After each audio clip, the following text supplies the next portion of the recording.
नमस्कार। नए दोस्त चैनल को सब्सक्राइब करके ऑल बटन ज़रूर प्रेस कर लीजिएगा। अरे ये बूढ़ा आदमी तो बच्चा चोर है, पकड़ो इसे, कोई पकड़ो। नहीं नहीं बिटिया, मैं कोई चोर नहीं हूँ। आपका बच्चा मुझसे गुब्बारा लेने की जिद कर रहा था और ज़मीन पर गिर गया तो मैं उसे उठाकर तुम्हारे पास ला रहा था। बच्चों के लिए गुब्बारा ले लो प्लीज़, गलती मेरी है। मेला देखते देखते आगे बढ़ गई थी। पिंटू, कहीं चोट तो नहीं लगा ना? तू कहाँ चला गया था? महिला ने कहा।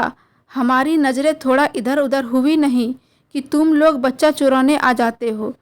3 दिन का मेला लगा था, बच्चों ने जिद किया तो मैं उन्हें लेकर आ गई और आप सड़क छाप को अच्छे से जानती हूँ। पिंटू ने कहा। नहीं माँ, मैं गिर गया था। बिटिया, मेरा गुब्बारा का बांस उधर रखा है, देखो। बुजुर्ग आदमी ने उंगली से इशारा करके दिखाया तो महिला बोली, ओ सॉरी अंकल जी, मुझसे भूल हो गई। अच्छा बताइए अंकल जी, गुब्बारा कितने का है? ये सुनते ही बुजुर्ग की आंखों में चमक लौट आई, जैसे किसी ने प्यासे को पानी पिला दिया हो। वो बुजुर्ग गुब्बारे का बांस उठाकर तेजी से मैडम के पास गया और बोला, मैडम जी ले लीजिए, बस 25 रुपये का है, कम से कम दे रहा हूँ क्योंकि आज पैसे इकट्ठे नहीं हुए, खाना भी खाना है।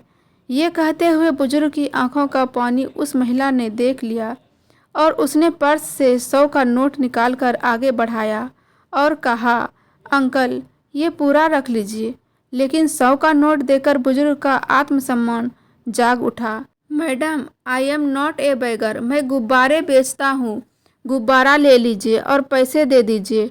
वो महिला हैरान होकर बोली, अंकल जी आप तो पढ़े लिखे हैं, फिर गुब्बारे क्यों बेचते हैं?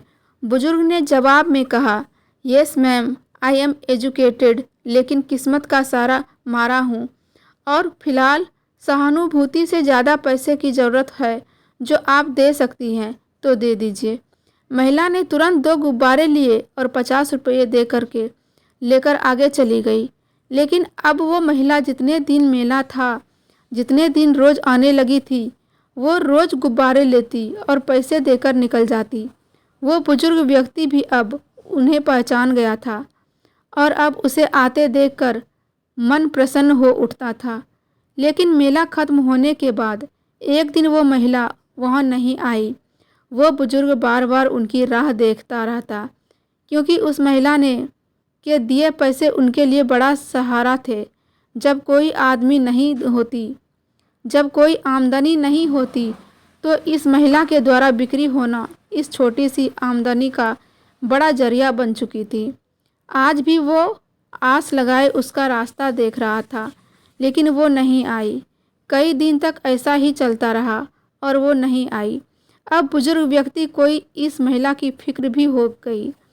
इतनी अच्छी नेक औरत को न जाने क्या हो गया, कहीं कुछ घटित तो नहीं हो गया, कहीं तबीयत ही। 1 महीने से लगभग वो इंतज़ार करता रहा। फिर उसने तंग आकर दूसरी जगह गुब्बारे बेचने के बारे में सोचा। अब यहाँ नहीं खड़ा रहूँगा, कोई नहीं आता इधर, सूखी रोटी भी मुश्किल से मिल रही है। ऐसा करता हूँ कि कहीं और ही चला जाता हूँ और वहीं कोशिश करता हूँ। अब वो व्यक्ति गुब्बारे बेचने कहीं और निकल गया था। जब ढूंढते ढूंढते वो रेलवे स्टेशन के बाहर आकर रुक गया, जहाँ हर व्यक्ति बड़ी बड़ी गाड़ियों का आना जाना लगा रहता था। इस बुजुर्ग व्यक्ति ने स्टेशन के बड़े से गेट के एक तरफ अपना डेरा बना लिया और रोज़ वहीं खड़ा होने लगा। यहाँ बड़ों के साथ बच्चे आते थे और उससे गुब्बारे खरीदते थे। लेकिन यहाँ भी अब एक समस्या आने लगी थी कि स्टेशन के कर्मचारी ने उन्हें वहाँ से भगाना शुरू कर दिया था। बुजुर्ग अब स्टेशन के गेट से काफ़ी दूर खड़ा रहने लगा था, लेकिन जैसे ही कोई गाड़ी आती तो वो गुब्बारे उठाकर गाड़ी के पास भागा चला आता और एक अच्छे दुकानदार की तरह गुब्बारे दिखाने लगता और बच्चों को गुब्बारों से रिझाने लगता। अब उसके पास पहले से भी सुंदर गुब्बारे थे जो उसका ध्यान आकर्षित करते थे, जिसे देखकर बच्चे लेने के लिए मचल उठते थे। आज फिर एक आती हुई गाड़ी जिसमें बच्चे थे देखकर जैसे ही वो हाथ में गुब्बारे लिए हुए भागकर नज़दीक आया तो एक गाड़ी से भीड़ गया और लड़खड़ाकर गाड़ी के पास गिर गया। ड्राइवर ने जल्दी से गाड़ी को रोका, बाहर आया और खूब उसे लताड़ने लगा। ये क्या तरीका है? इतने उम्रदार आदमी को मारते हुए शर्म नहीं आती? एक महिला ने आगे बढ़कर उस बुजुर्ग को उठाते हुए चिल्लाकर कहा। ड्राइवर बोला, मैडम, ये लोग ऐसे ही गाड़ी के नीचे मरने के लिए आ जाते हैं और फंसते हम इन सब ड्राइवर ही हैं। अगर गाड़ी को कुछ होता तो मैडम आप हमें पहले डांटती। उस महिला को सुनकर गुस्सा आ गया और उसने अपने ड्राइवर को डांटना शुरू कर दिया। ये भिखारी नहीं है, मेहनती इंसान है और तुमसे भी ज़्यादा पढ़े लिखे हैं, समझदार हैं। तुम जाकर गाड़ी में बैठो। उस महिला ने उनको उठाते हुए पूछा, अंकल जी, आपको कहीं चोट तो नहीं लगी? ओह बिटिया, तुम यहाँ? उस बुजुर्ग व्यक्ति को महिला ने उठाया तो उसने उनको पहचान लिया। महिला ने कहा, अंकल जी, आपने पहचान लिया मुझे? बुजुर्ग ने खड़े होते हुए कहा, पहचानता कैसे नहीं, तुमसे मेरी रोज़ आमदनी होती थी, लेकिन तुम बहुत दिन तक आई नहीं और मेला ख़त्म होने के बाद मेरा भी वहाँ काम मंदा ही था तो मैं इधर बेचने लगा। पता नहीं था कि तुमसे ऐसे मिलना होगा। वो महिला बोली, हाँ जी, मैं इधर पास में ही रहती हूँ, क्योंकि मेरी तबीयत काफ़ी ख़राब हो गई थी, इसलिए नहीं आती थी। बुजुर्ग आदमी ने कहा, ओह अच्छा, चलो ठीक है, तुम अपना ख्याल रखो, मैं जाता हूँ। ये कहकर बुजुर्ग वहाँ से लड़खड़ाते हुए जाने लगा तो महिला ने पीछे से आवाज़ देकर रोका, अंकल जी, आपसे तो चला भी नहीं जा रहा है, आप मेरे साथ मेरे घर में चलिए। बुजुर्ग ने मना करते हुए कहा, अरे नहीं नहीं बेटा, घर नहीं जाऊंगा। वो महिला जिद पर अड़ गई, नहीं, आपने मुझे बिटिया कहा है, अब तो आना ही पड़ेगा। बुजुर्ग व्यक्ति के इतना मना करने पर भी गाड़ी में बैठकर वो उसे सोसाइटी के अपने फ्लैट में ले गई। अंदर ले जाकर सोफे पर बैठाकर खूब अच्छे से स्वागत किया। बुजुर्ग व्यक्ति को बहुत अजीब लग रहा था, लेकिन इस महिला की जिद के आगे उनकी एक न चली। उनके दोनों छोटे बच्चे भी दादू दादू करते उनके पास खेलने लगे थे। वो महिला उनको सोच में पड़े देखकर बोली, अंकल जी, क्या सोच रहे हैं आप? अच्छे से खाइए और कुछ खाना मैं पैक कर देती हूँ, आप लेकर भी जाइए। बुजुर्ग व्यक्ति ने लेने से मना कर दिया, नहीं नहीं बेटा, ऐसा कुछ नहीं है, मैं कुछ लेकर नहीं जाऊँगा। तुम्हारा इतना सत्कार देखकर मेरा मन तो भर आया, वरना हम फटेहाल गरीबों को तो कोई पास भी नहीं बैठाता है। तुम कितनी अच्छी हो, ऐसे ही खुश रहो बेटा, मैं चलता हूँ।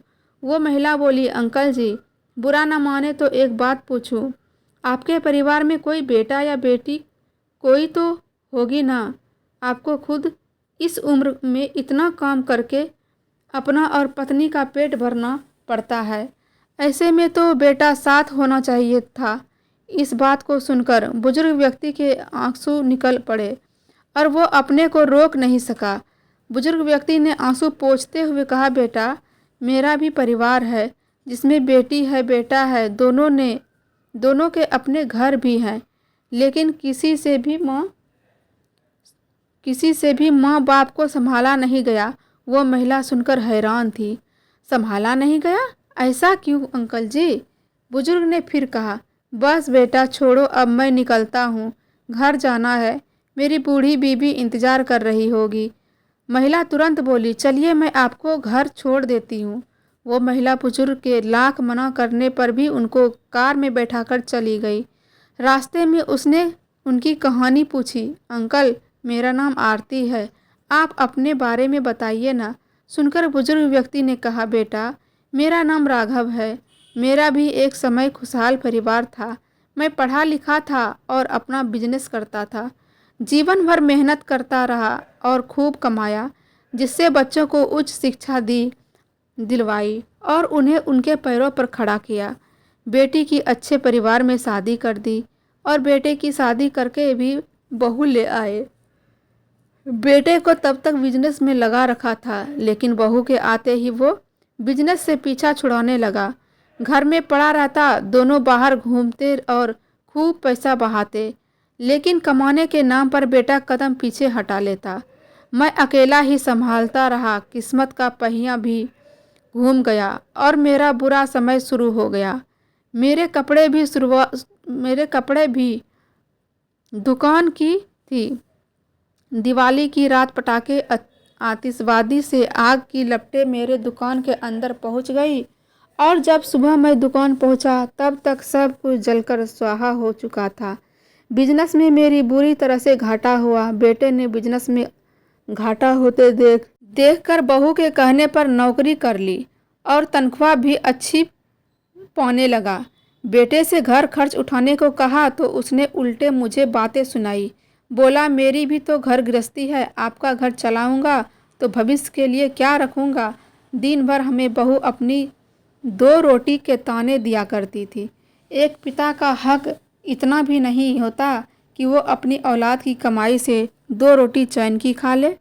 वो महिला आरती बुजुर्ग राघव जी की दास्तां सुनकर सन्न रह गई थी और बोली, अंकल जी, क्या आप अब उनके साथ नहीं रहते। बुजुर्ग राघव जी से कहा, नहीं बेटा, अब हम साथ नहीं रहते और एक छोटे से झोपड़े में रहना ही अपनी मजबूरी बन गई है, क्योंकि बहू ने घर से ये कहकर निकाल दिया था कि मेरी बीवी की बीमारी उनके बच्चों को लग जाएगी। एक बार बहू सासू माँ को उठाने के लिए कमरे में आई। मम्मी जी, 12 बज गए हैं, अभी तक आपका कमर सीधा नहीं हुआ, नाश्ता क्यों नहीं बनाया। बहू, मुझे बहुत तेज बुखार है, आज नाश्ता तुम ही बना लो। मम्मी जी, मैं कोई रसोई की नौकरानी नहीं बल्कि अपने कमरे की मालकिन हूँ। मैं तो चली पिज्ज़ा बर्गर ऑर्डर करने, आप अपना देख लीजिए। बहू, मेरे लिए और पापा जी के लिए दलिया ही बना दो। बहू तो अपना मज़े से पिज्ज़ा खा रही थी, लेकिन शारदा जी तो बिना खाए छटपटाती रही और उनको उल्टियाँ आने लगी तो दौड़ने में असमर्थ हो गई और बिस्तर पर ही उल्टियाँ कर दी। उठते उठते उनके कपड़े भी गंदे हो चुके थे। बहू उनके कमरे में आई, बिस्तर की गंदी देखकर अपना माथा पीटने लगी और बोली, सत्यानाश हो माँ जी, ये क्या कर दिया आपने, पूरे घर में बदबू फैला दी। आप क्या छोटी बच्ची हैं, आप ये सब जानबूझकर मुझसे परेशान करने के लिए कर रही हैं ना। गुस्से में बहू ने एक बाल्टी पानी लिया और शारदा जी के ऊपर अपना गुस्सा उतार डाला और हमें खदेड़ते हुए घर के बाहर ले गई और दरवाज़ा हमारे मुंह पर बंद कर दिया। अब बाहर ही अपना डेरा डालो, पता नहीं क्या बीमारी है, मेरा बच्चा बीमार हो गया तो। यह कहकर राघव जी सोच में पड़ गए थे।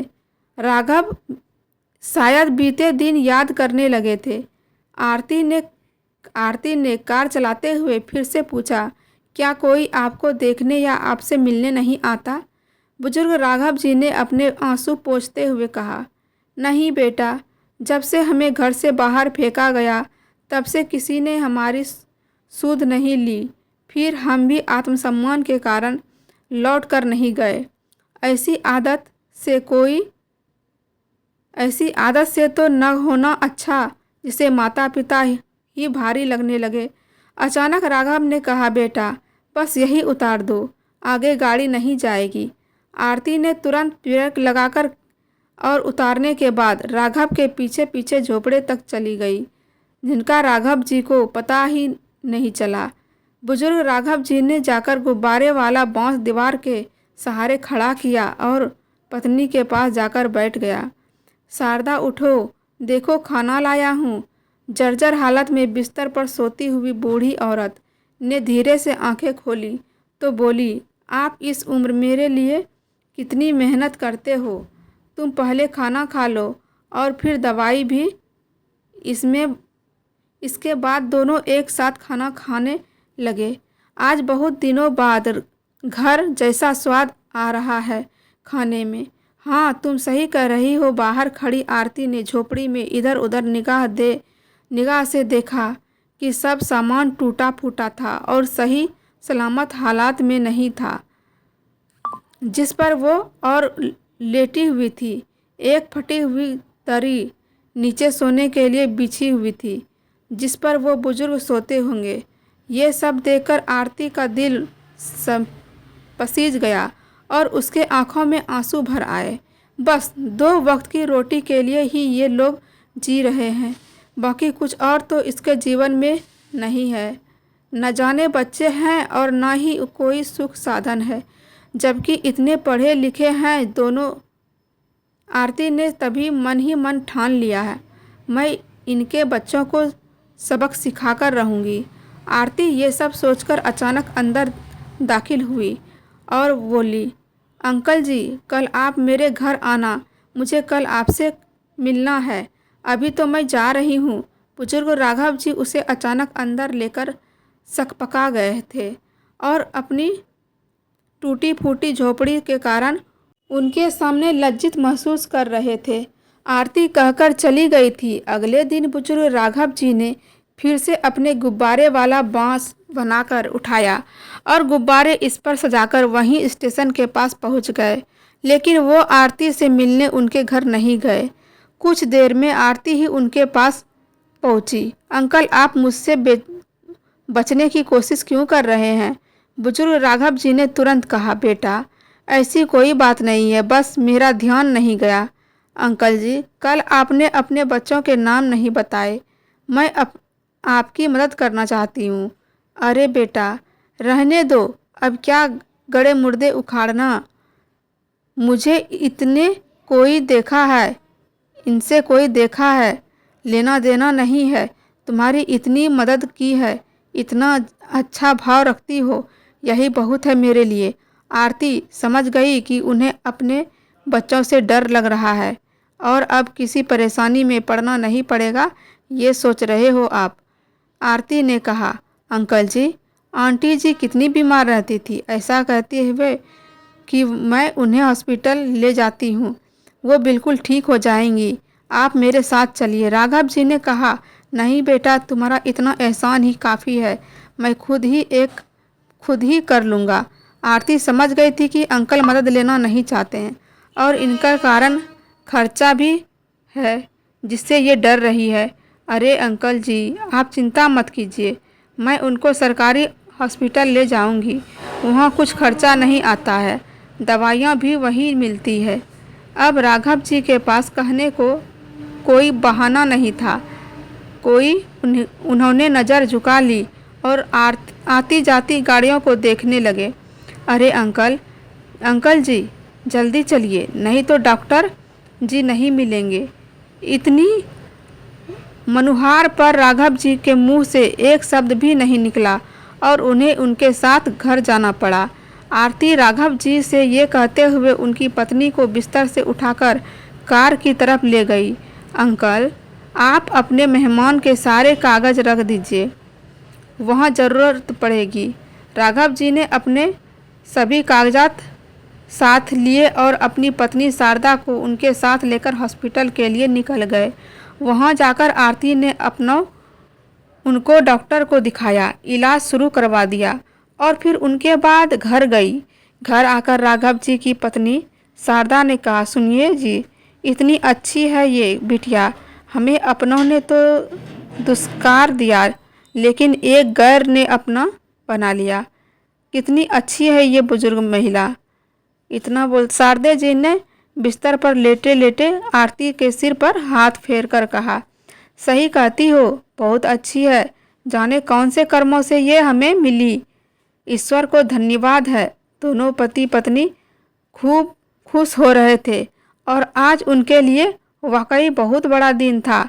आरती वहाँ से जाग चुकी थी, लेकिन इस बूढ़े दंपत्ति के लिए उनका मन बहुत विचलित हो रहा था। अगले दिन शाम को बुजुर्ग राघव फिर से गुब्बारे बेचने के लिए पेड़ के नीचे सपना की सोसाइटी के बाहर जाकर एक तरफ खड़े हो गए और फिर से इसी दिनचर्या में 3 दिन बीत चुके थे। लेकिन इस बीच आरती दिखाई नहीं दी। तभी एक दिन अचानक आरती वहां आई और कहने लगी, अंकल, कल शाम को तो एक जगह पार्टी है, आप वहाँ आ जाएंगे तो अच्छी खासी बिक्री होगी और आमदनी अच्छी हो जाएगी। अगर आपका मन हो तो मैं जगह का पता बता दूंगी। उस पार्टी में बहुत सारे बच्चे होंगे। राघव को आरती की बात पसंद आई और बीमार बीवी के लिए पैसे जुटाने का तरीका भी अच्छा लगा था। सो उन्होंने अगले दिन जाने के लिए हामी भर दी और रात भर इस बारे में ही सोचते रहे कि किस्मत से अच्छी संतान जैसी एक बेटी मिली है और एक अपना बेटा था जो मुंह मोड़ गया। वो अगले दिन शाम को उस जगह चले गए। पार्टी में पूरा हॉल सजा हुआ था और राघव जी हॉल के बाहर गेट पर खड़े हो गए थे। खूबसूरत पार्टी हॉल खूब चमचमा रहा था। बुजुर्ग राघव वहाँ खड़े रहे। लोगों के आने जाने पर वो बच्चे को गुब्बारे की आवाज़ से रिझाने लगे। कभी गाड़ी के करीब जाते, कभी बच्चों को दिखाकर रिझाते। कुछ गुब्बारे बिक भी चुके थे और पार्टी भी शुरू हो चुकी थी। राघव जी के चेहरे की खुशी बढ़ती जा रही थी। चमकते बड़े बड़े गुब्बारे पार्टी में बच्चों को आकर्षित करने लगे थे और बच्चों की चहल पहल से पार्टी हॉल में रौनक आ गई थी। सभी लोग आ चुके थे। तभी एक तरफ से बड़ा सा केक आता हुआ दिखाई दिया तो राघव जी को अपने बच्चों के दिन याद आ गए। तभी राघव जी को धुंधली आंखों से एक बच्चा अपनी ओर भागता आता हुआ दिखाई दिया। दादाजी मुझे भी एक गुब्बारा दीजिए। मम्मा मम्मा देखो हमारे बर्थडे पार्टी में दादाजी बैलून बेच रहे हैं। माँ मुझे भी बैलून दिला दो। उसके आते ही वो खुशी खुशी बांस में से उनकी पसंद का गुब्बारा निकालने लगे। तभी अपने सामने एक औरत एक आदमी को देखकर सकपका गए। वो डरकर वहाँ से जाने लगे। तभी उस हट्ठे कट्ठे नौजवान को सामने देखकर उनके होश उड़ गए और उनको देखते ही चिल्लाया, इस बूढ़े को बाहर निकालो, हमारी भी कुछ इज्जत है। इसको किसने यहाँ बुलाया या फिर जानबूझकर आया है?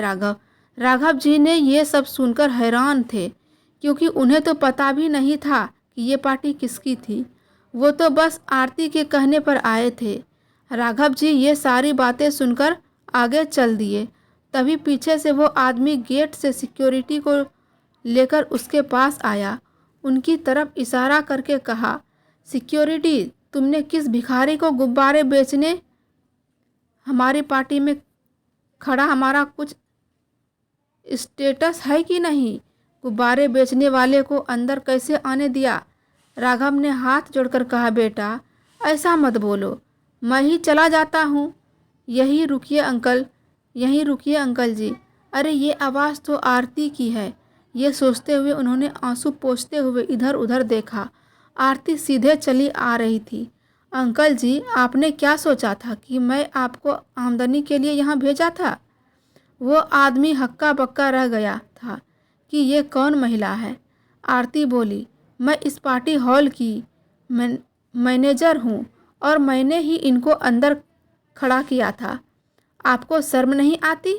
इतने गिरे हुए शब्द इनको कहते हुए, जबकि ये आपके पिता हैं और इस हालत में भी आपके पिता हैं और इस हालत में भी ये आपके ही कारण हैं।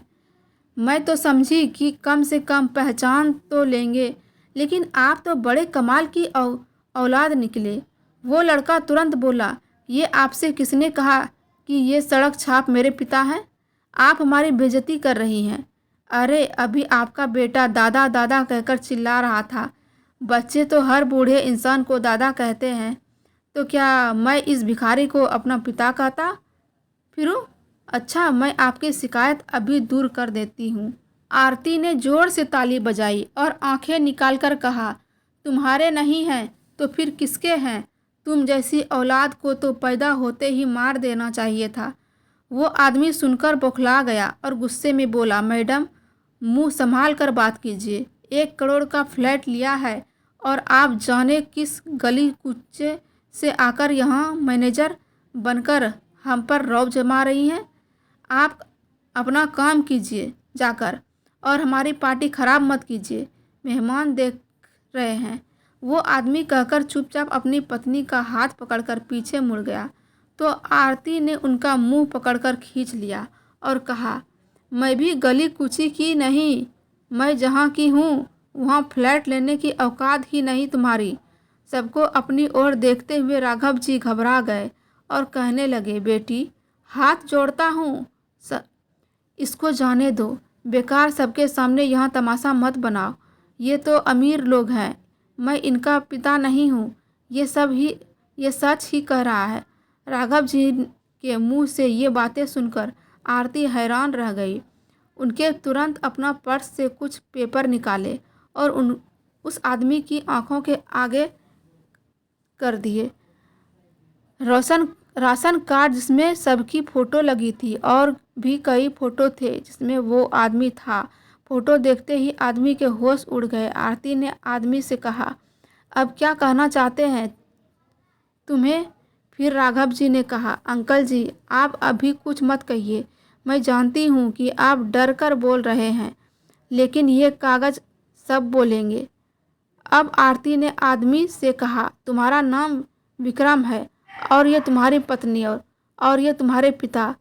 तुम्हारी माँ शारदा बिस्तर पर ज़िंदगी से लड़ रही है, इनके अलावा तुम्हें और क्या सबूत चाहिए?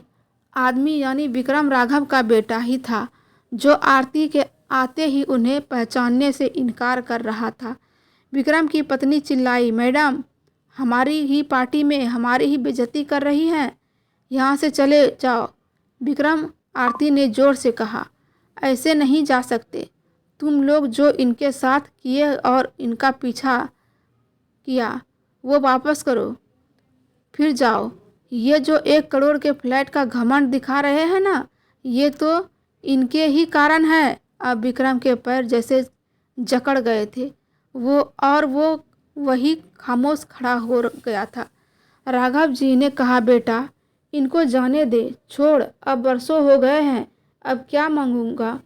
आरती ने विक्रम से कहा, देख रहे हो ये होता है पिता, तुम क्या खाक बेटे बने हो। तुमने जो इनके साथ किया है वो तुम्हारे बच्चे तुम्हारे साथ ज़रूर करेंगे।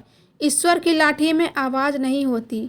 इनकी हालत देख रहे हो कितनी बदतर हो गई है। तुम्हें इनके साथ ऐसा करते जरा भी शर्म नहीं आई, जरा भी तुम्हारा ज़मीर नहीं जागा। आरती उस लड़के पर जमकर बरस रही थी और साथ खड़े राघव जी के आंसू रुक नहीं रहे थे। आरती आज ढाल बनकर उनके साथ खड़ी थी और अपनी नौकरी की भी फिक्र नहीं कर रही थी। विक्रम की पत्नी शीला तुनतुनाकर बोल पड़ी, मैडम एक तो आप पहले ही सब बर्बाद कर चुकी हैं, हमारे सारे मेहमान लौट गए हैं, आप क्या जान बेइज्जती क्या होगी, जानो बेइज्जती मेरी इतनी करवा दी। इस बार राघव जी चुप न रहे और उनके मन का ज्वर फूट पड़ा। बहू बेइज्जती की बात तुम तो मत करो और याद करो वो दिन जब बिजनेस घाटा होने पर तुम दोनों 2 रोटी भी गिन गिन कर देती थी। हम दोनों पति पत्नी भूखे पेट सोते थे। तुमने कितनी बार लाठी उठाकर मेरी कमर तोड़ी थी। इसका भी इल्ज़ाम तुमने मुझ पर लगाया कि मेरी तुम पर गलत नज़र थी। तुम मेरी बेटी जैसी थी और मैं एक ऐसा कभी नहीं सोच सकता था। छी छी छी, लानत है ऐसी औलाद पर जो तुम्हारी बात मानी। हमने अपने बाप को समझाना ज़रूरी नहीं समझा और हमें बीमारी में घर के बाहर खड़ा कर दिया। बेइज्जती तो तुम लोग हमारी करते रहे। अब तो विक्रम भी अचंभे में था क्योंकि ये बात तो राघव जी ने किसी को नहीं बताई। शायद आत्मसम्मान और अपनी इज्जत की ही आखिर छुपा गए होंगे। बेचारे राघव जी ने बहू के हाथों कितना तिरस्कार झेला और कितना अपमान सहा, ये सोचकर ही आरती का दिल रो उठा। शीला ने तुरंत कहा, ये झूठ बोल रहे हैं विक्रम, इनकी मुझ पर नज़र गलत थी। विक्रम इतना सुनते ही वहीं शीला को थप्पड़ रसीद कर दिया और कहा, शर्म करो शीला, तुमने इतने बड़े पर्दे मेरी आंखों पर डाले कि मैं आंखों देखी मक्खी भी निगल गया। मुझे तो आज खुद पर शर्म आ रही है। मुझे तो सच में मर जाना चाहिए। तुम जो मुझे दिखाती रही मैं वही देखता रहा, जो बताती रही वही मानता रहा। विक्रम ने राघव जी से कहा, पापा मुझे माफ़ कर दीजिए, मुझे माफ़ कर दीजिए। राघव जी ने मना करते हुए कहा, रहने दे बेटा, अभी तो वो जी रही है, अगर तुम्हें देखेगी तो सांसें उखड़ जाएगी उनकी। वो सब बीता हुआ याद आएगा तो सब रोएगी, तो बहुत रोएगी तुम्हारी माँ। पहले ही उनकी तबीयत खराब है और मैं उनको खोना नहीं चाहता। मेरा जीने का सहारा तो अब वही है। तुम तो तुम तो कब के मर चुके हो। राघव जी की ऐसी बातें सुनकर विक्रम बिलख पड़ा और उनके पैरों में गिर कर माफ़ी मांगने लगा। शीला ने उसे माफ़ी मांगता देख कहा, विक्रम कुछ शर्म करो, सब लोग देख रहे हैं, घर चलो, इनको छोड़ो यहीं। इस बार विक्रम से कहा गया और उनसे फिर 2-3 थप्पड़ उनके गाल पर वहीं रसीद दिए। विक्रम ने चीखते हुए कहा, पहले तो मेरा घर बर्बाद कर दिया और अब माफ़ी मांगने में तुम्हारी इज्जत छोटी हो रही है। जिसने मेरे पापा पर इतना गंदा इल्ज़ाम लगाया वो मेरी पत्नी के कहने के लायक नहीं है। ये सुनते ही शीला के होश उड़ गए और उनके पैर कांपने लगे। इसकी तो वो कभी कल्पना भी नहीं कर सकती थी। शीला राघव जी के पैरों में गिर गई। पापा प्लीज़ मुझे माफ़ कर दीजिए, मुझसे बहुत बड़ी गलती हो गई। राघव जी ने कहा, तुमसे तुमसे तो गैर भले अनजान आरती ने मेरा अच्छा तो सोचा, लेकिन तुम लोग तो मेरे अपने थे, फिर तुम्हारा दिल कैसे नहीं कांपा, तुम्हें जरा रहम नहीं आया। विक्रम ने आगे बढ़कर कहा, पापा प्लीज़ माफ़ कर दीजिए, आप अब मेरे साथ रहिए। राघव जी ने आंसू भरी आंखों से कहा, अरे रहने दो, तुम्हारा क्या भरोसा, फिर से कोई इल्ज़ाम लगाकर भरा होने दोगे। तुम समय तो सह लिया। लेकिन कहकर राघव जी अपना गुब्बारे का बांस उठाकर आगे चले गए। विक्रम ने भागकर राघव जी को जाते हुए रोक लिया और उनके पैर पकड़ लिए। कहने लगा, पापा रुक जाइए, मेरी बात सुनिए। मैंने अपराध किया है तो सज़ा भी मिलनी चाहिए, लेकिन आपके बिना अब नहीं रहूँगा। आप जाएंगे तो मैं भी ये घर छोड़कर चला जाऊँगा। बेटे को दिल पर पश्चाताप करता देख आरती के कहने पर राघव जी ने उन्हें माफ़ कर दिया और पत्नी सहित घर चले गए। लेकिन शीला, जिनसे ससुर पर इतना गंदा इल्ज़ाम लगाया, उसने घर से निकाल दिया। अब वो मायके में भाभी भाई के पास के तीनों तानों के बीच घुट घुट कर जी रही थी। दोस्तों, विक्रम ने सही किया या गलत, अपने अनमोल विचार कमेंट के ज़रिए ज़रूर बताइएगा। फिर मिलते हैं एक नई कहानी के साथ। हर हर महादेव।